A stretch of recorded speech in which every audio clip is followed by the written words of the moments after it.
Welcome to the video. So I just did ab roller training every single day for 30 straight days. In this video, I'm gonna talk about why I decided to do this, how I structured my training for these 30 days, what the results were, and my next steps of what I'm gonna do going forward. But before we do that, let's jump into some training footage over the past 30 days. Let's go. So it started off just testing out how far I could go back while staying on my knees, and I was doing this indoors. But my carpet was gradually almost getting wrecked, so as you'll see later, I moved it outdoors. Here I'm just doing some ab roller from my feet just to see where my starting point was at. Day 7, as I said, I moved my practice outdoors, and I believe in the clip right after this, I talk a little bit in person about how I was measuring my progress as I trained. Day 14 of my ab rolling daily training. So basically how I'm progressing is I'm using these lines as levels. So this would be level 1, or the hardest level, because it's the furthest. I'm pretty sure if my feet are behind this line, it means that my body's going to be fully extended. Where I was at was I started on level 6. So this line was the line that I could put my feet. So I had my feet here and I was doing roller out to the end. Since then I've progressed to 5, 4, and now I'm at 3, and 3 is quite a challenge. So every single day I actually did feel like I was making progress, although the progress was slow. As you can see, I'm just inching my feet back a little bit, at a time, but the movement was feeling better and better. I was feeling stronger and stronger.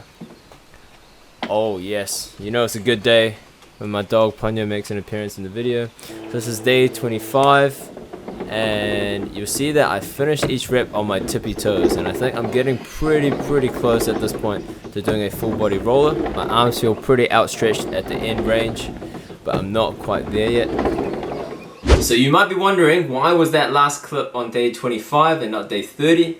And the reason is I actually strained my abs on that day, and I couldn't really push further on the ab roller, so I didn't really record after that because I didn't get past level 2 anyway. I have just been doing kind of light ab roller training since then.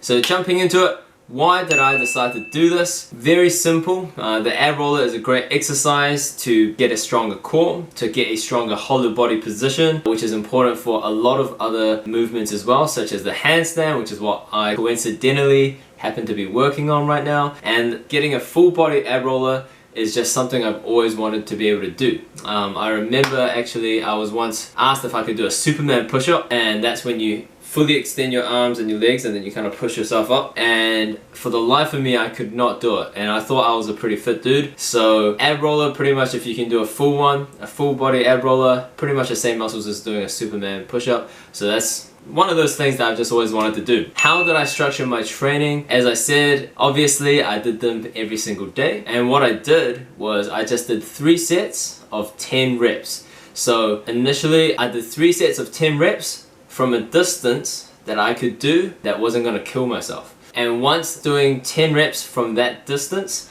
got a little easier, then I would move my feet back a little bit to the next little line on my deck and do 3 sets of 10 from there, and so on and so forth. And that's basically how I structured my training. Why did I do it every single day? Is, like I said in my other video, if you haven't seen it, is when I did pull-ups every single day. Is I'm a big believer in putting in daily work, especially when you're in the beginning stages of learning an exercise, because that's the stage where your body is learning which muscles need to be activated, which muscles need to work together. And when you're working on that technique side of things, putting in daily practice is really helpful and beneficial.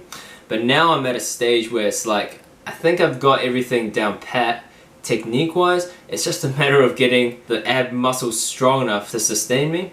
And to do that, it's probably a better idea to go hard for a session, really kind of strain that muscle, break it down, and allow it to really recover so it can compensate and adapt to become a stronger muscle. So that's what I'll be doing going forward, and I'll touch on that a little bit later. So what were the results? Basically, my core and my abs got stronger. That's what the results were. I went from a level 6 at the start, and when I would try to do level 5, on those lines on the deck, I would just collapse, because once I got to the end range, I couldn't get back up.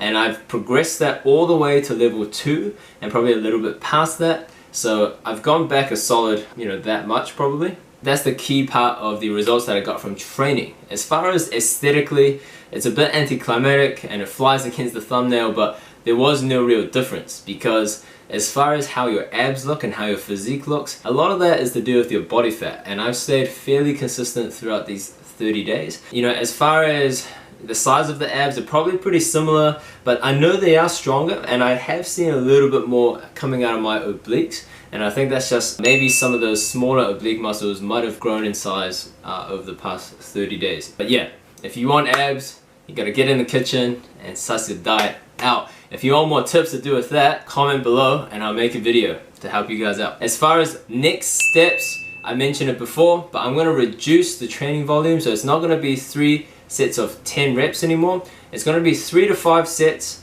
of maybe 5 reps, so I can push harder for each set. And also with that style of training every day would not be as beneficial, because that would increase the chance of straining my core, as I already kind of did. So what I'm going to do instead is I'm going to train every second day and give it that day in between to really recover well. I am very, very close to a full body ab roller, so once I manage to accomplish that, I'll make a kind of final results video, and hopefully it doesn't take me that many more days, past 30 days, to get there. Whatever goals that you're going after, especially if you're working in that initial stage, or you're still working on that technique and trying to figure stuff out, man, get out there and practice every single day. Do that until you get to a point where you feel like, okay, you got that technique and muscle activation, all of that's pretty much down. It's all about just getting that strength now. When you want to build up the strength, then maybe you can switch up your training a little bit to really go hard in the workout, really kind of max out that muscle, and then you take a day or two to recover, and then you go at it again. Regardless, keep getting after it. Thank you for tuning in, and I'll catch you in the next one.